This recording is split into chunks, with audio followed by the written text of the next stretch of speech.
Selamat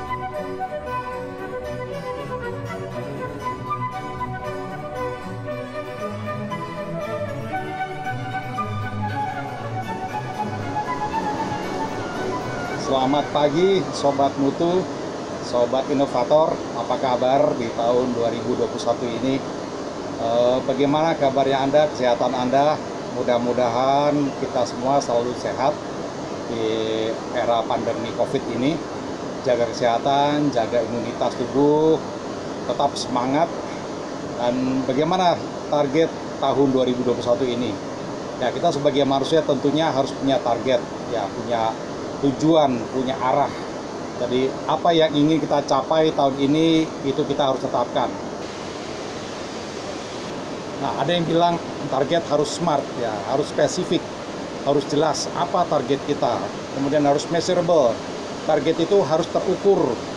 Jadi nggak bisa kita target sekedar ingin tambah kaya, ingin tambah ramping misalnya, atau ingin mungkin yang punya hipertensi turun jadi tidak hipertensi atau apa. Jadi semua harus terukur, ya, target harus terukur. Kalau ingin tambah makmur, ya berapa angkanya, ingin makin ramping berapa kilogram, ya. Jadi harus terukur, ya. Jadi spesifik, measurable, kemudian A-nya harus achievable, ya.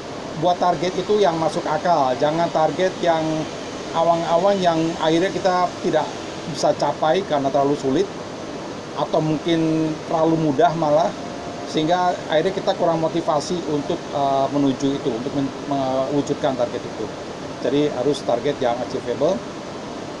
Terus kemudian yang relevan, ya, smart, ya, relevan.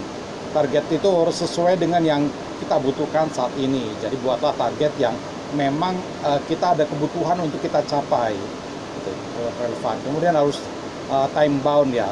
Target itu harus juga ada waktunya.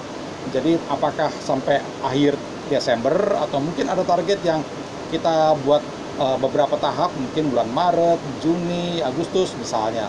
Jadi target itu harus ada batasan waktunya yang jelas, ya. Jadi harus smart, harus spesifik, measurable, achievable, harus relevan dan time bound, ya.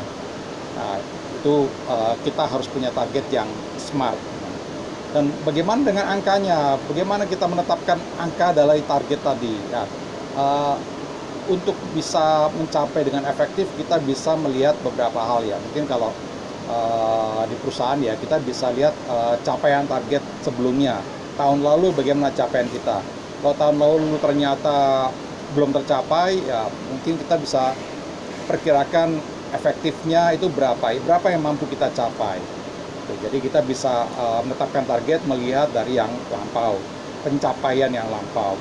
Kemudian kita juga bisa menetapkan target terkait ke rencana jangka panjang, ya. Jadi jangka panjang ini kita mau capai apa? Nah, untuk tahun ini kita harus capai di mana, gitu. Jadi kita breakdown target-targetnya menjadi beberapa target-target kecil, sehingga kita ada step-step, ya, ada langkah-langkah untuk mencapai target besar yang mungkin jangka panjang. Nah, kemudian selain itu juga kita bisa menetapkan target kalau di perusahaan, ya, itu kaitan dengan kebutuhan pelanggan, ya. Jadi misalnya pelanggan ada ekspektasi atau apa, nah itu kita bisa gunakan sebagai acuan. Jadi pelanggan ada harapan apa, nah itu kita bisa juga tetapkan sebagai target, ya.